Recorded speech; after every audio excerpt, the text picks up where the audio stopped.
ายกินเนี่ยเนาะมันนี่ก็จะมีข้าวเหนียวเลยเนื้อหมูจีอันนั้นเนื้อหมูย่างนี่ก็จะมีไส้เนี่ยเนาะแล้วก็เนื้อนี่ก็มี2 นิ้วเลยเนาะผักกับก็จะมีแตงผักกัดขาวผักกี้กอกผักกี้เลยถั่วเนี่ยครับเนาะมากินจ้ามันครับต้องไม่เข้าน้ำมาเนี่ยเพราะรับน้ำของเขาพี่น้องเขาโอ้เอาใส่ตั้งเนาะเอาใส่ตั้ง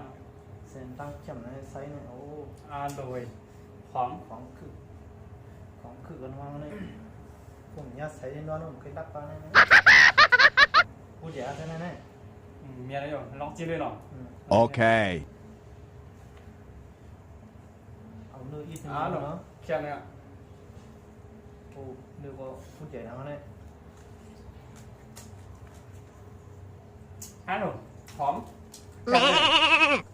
สามารถอะไรผมนะสีดำไตมากเลยนะยัดกล้วยเดี๋ยวใจกันได้นะสีดำไตมากเลยนะอยู่ไรก็กินน้องนั่งขนาดมาพี่น้องเขามากินน้ำกันลองจิ้มด้วยทางกับงามเป็นในกับทำเลยจะได้ละโอ้คนเดียวก็จับหนังพี่น้องเหรอ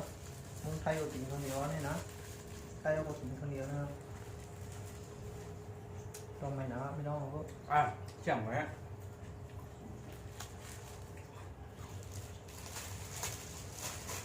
โอ้ในครับพี่น้องเหรอ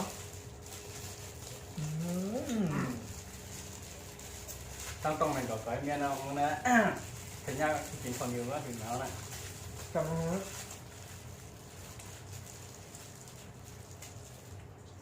suốt rồi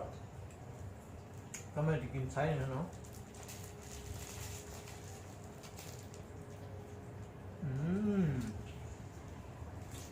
trong hả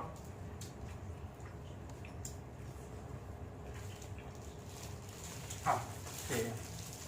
tao mới tóc cầm lên qua bước nhìn tóc kiểu nàyเป็นห้องอย่างนั้นนะยังก็อยู่ดีนี่ฮะเนาะ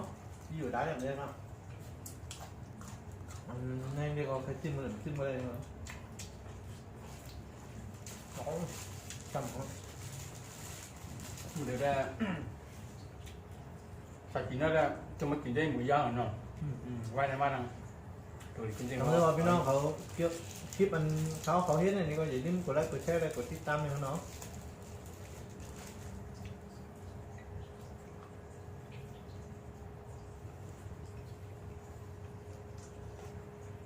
เอาเลยว่าข้าวเหนียวหมูย่างฟังแต้วได้ข้าวเหนียวหมูย่างหมูจีนี่เหรอหมูจีเนี่ยเราฟังแต้วได้ก็เหมือนไทยก็สีทองว่าเนื้อหมูย่างเลยครับเนาะ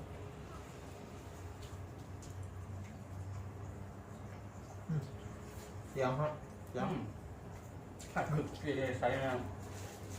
như là lái của bán hơn nó nhìn cắp nữa nó có gì nó chiều luôn không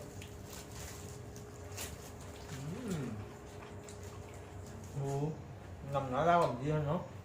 có gì gì nó chậm nữa được kiếm 3 cắp chiều nữa ha tất cả khó nữa tất cả khó mà hai dọc hơn nữa hai là hết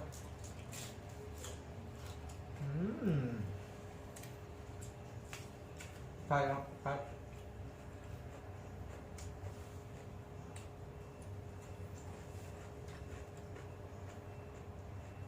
còn đưa nó ít nữa không đó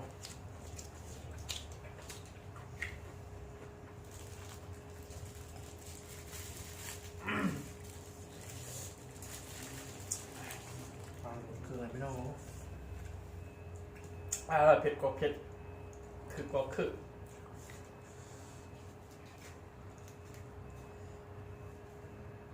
อะไรนั่นเนาะอะไรหอมเนาะ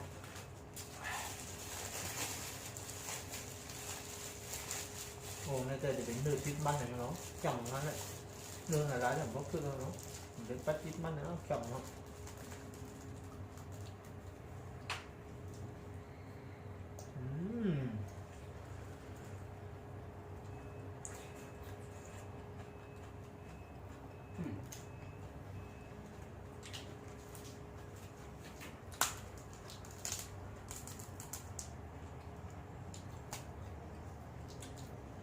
คือเดียวกัดเท้านะให้กินด้วย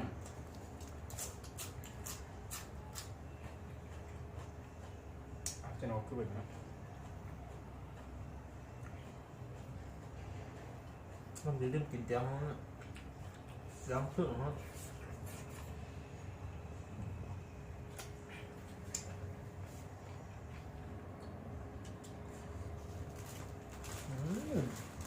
จับมาฮะโอ้เดี๋ยวน้ำจิ้มสุดยอดฮะน้ำจิ้ม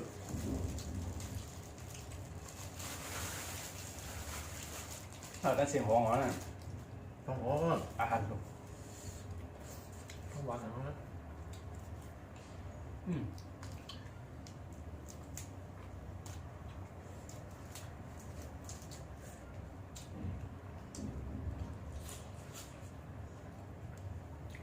จำด้วยว่าเพื่อนก็อย่าลืมกดไลค์กดแชร์กดติดตามนึงเนาะนี่ชอบมีน้ำลังอ่ะอย่าลืมปัญญาเข้ากันเลยเนาะ ขึ้นใจดีนะ น้ำลังเนี่ยใส่ เนื้อหลี เนื้อหลีของ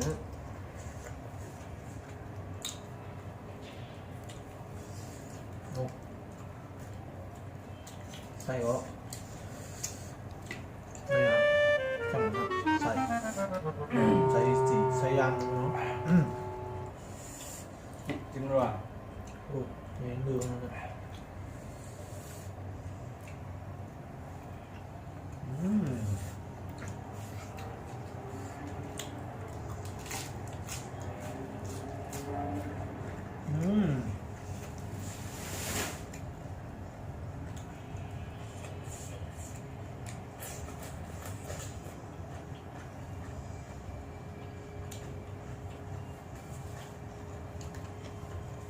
ก็บอกว่า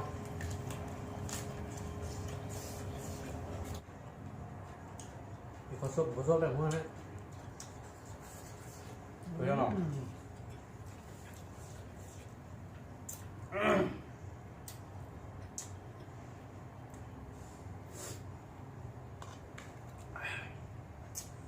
คือ โอ้ Oh no!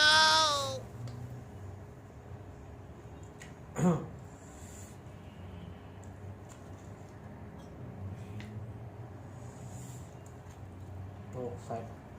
สั่งนะ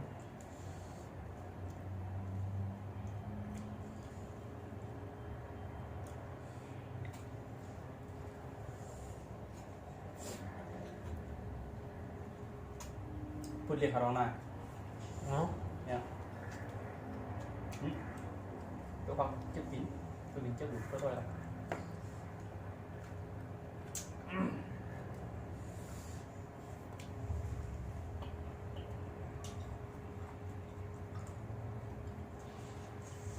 นะฮะ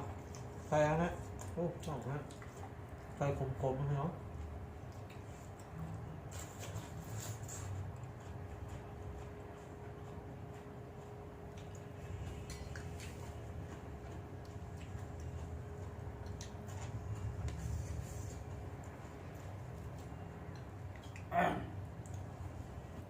หรือมันยังเป็นยังคลิปใหม่ๆจะตั้งน้ำค่ะเนี่ยเนาะจะมีของสีกินทางว่าก็ทางที่ว่าไปรูปไปเจือกเนาะอย่าลืมติดตามกดไลค์กดแชร์แบบนี้เนาะ